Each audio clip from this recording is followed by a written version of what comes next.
प्रिय विद्यार्थियों, आज हम कृषि भूमि उपयोग एग्रीकल्चर लैंड यूज़ के बारे में पढ़ेंगे।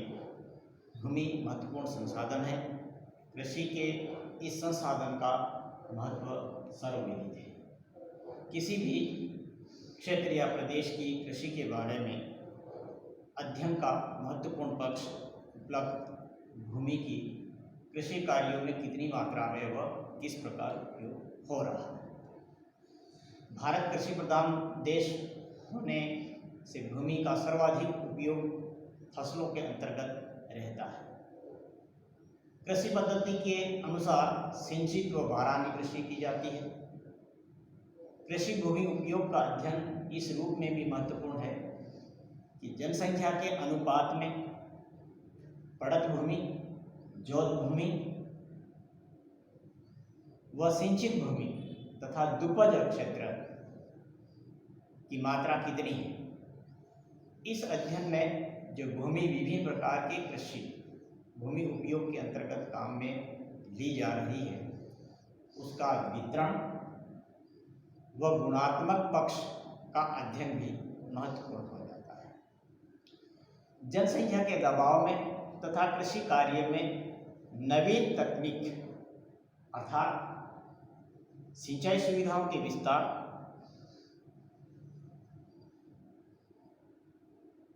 रासायनिक खाद, उत्तम श्रेणी के बीजों के उपयोग के साथ साथ ट्रैक्टर के उपयोग से कृषि भूमि उपयोग में परिवर्तन कितनी मात्रा में हो रहे हैं, उनकी दिशा व गति की मात्रा कितनी है, उसका मूल्यांकन इसके अंतर्गत किया जा सकता है।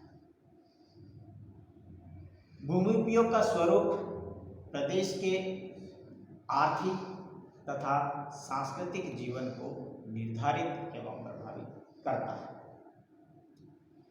पिछले कुछ दशकों में जनसंख्या वृद्धि के साथ भूमि का अधिकतम उपयोग होने लगा। भूमि उपयोग के अध्ययन से प्रत्येक प्रकार की भूमि का आदर्श उपयोग की योजना प्रस्तुत की जा सकती है। कृषि भूमि के अधिकतम उपयोग से भूमि की उर्वरा शक्ति में कमी होने लगती है।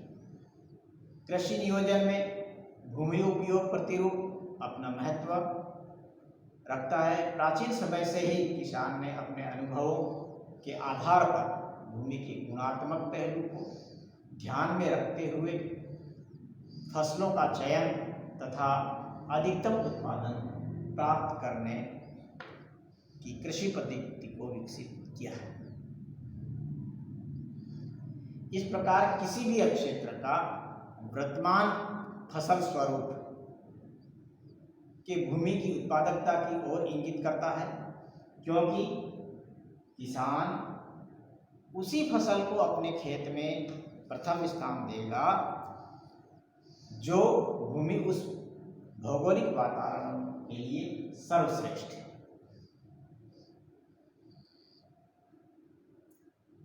भूमि उपयोग अध्ययन से उन क्षेत्रों का सहज अनुमान लगाया जा सकता है जो कृषि के लिए उपयुक्त एवं अनुपयुक्त है। इसके द्वारा अनुपयुक्त भूमि व कृषि क्षेत्रों के भावी विकास के लिए कोई योजना निर्धारित की जा सकती है। जो डेवलप्ड एरिया है, विकसित क्षेत्र के लिए वर्तमान स्तर को कायम रखा जा सकता है। एक प्रेजेंट टाइम जो स्थिति है उसको कायम रखा जा सकता है। भूमि उपयोग के माध्यम से जो सॉइल इरोजन होता है, मिट्टी का कटाव होता है, एवं उसकी जो फर्टिलिटी है, उर्वरा शक्ति है, जो कमी आ जाती है, उसका भी अनुमान लगाया जा सकता है। कृषि भूमि पर बढ़ते दबाव के साथ ही जो कृषि योग्य बंजर भूमि है वो चरागाह तथा कृषि उपयोग के विस्तार की योजनाएं बनाकर कृषि उत्पादकता को बढ़ाया जा सकता है। जो फैलो लैंड है, जो बढ़त भूमि है की मात्रा को भी कम करने के प्रयास किए जाने की योजनाएं भी भी प्रस्तुत की जा सकती है। भूमि उपयोग की धारणा, अब हम भूमि उपयोग का जो कंसेप्ट है वो कैसे आता है, तो भूमि उपयोग की धारणा सबसे पहले 19वीं शताब्दी में मार्शल के द्वारा प्रस्तुत की गई। उन्होंने यह संकल्पना प्रस्तुत की कि यदि भूमि संसाधनों का उपयोग इसी दर से किया जाता रहा, हम जिस लेवल पर जिस दर से भूमि उपयोग संसाधन का हम उपयोग कर रहे हैं, तो वह दिन दूर नहीं जब मनुष्य को प्रकृति के उपहार की भारी कीमत चुकानी पड़ेगी, जो मनुष्य की सीमा से बाहर होगी। तो आप इससे समझ गए होंगे कि भूमि संसाधन का उपयोग हम कैसे करेंगे। इसलिए सन 1919, 1925 तथा 1927 कार्ल सावर ने यह सुझाव दिया कि भूमि जो कि प्रकृति का मुक्त उपहार है, गिफ्ट ऑफ नेचर, उसका सही व संतुलित रूप में, सुरक्षित रूप में भूमि संसाधन का संरक्षण आने वाली पीढ़ी के लिए रखे जाने की आवश्यकता है। भूमि नियोजन करने से पूर्व भूमि वर्गीकरण करना अति आवश्यक है, अर्थात हमें भूमि का क्लासिफिकेशन करना होगा। भारत में कृषि का जो विस्तृत उपयोग हुआ है उसमें प्रथम कृषि के लिए, द्वितीय फॉरेस्ट के लिए तथा जो तीसरा है जो पास्चर लैंड के पशुचारण के महत्वपूर्ण स्थान रखता है।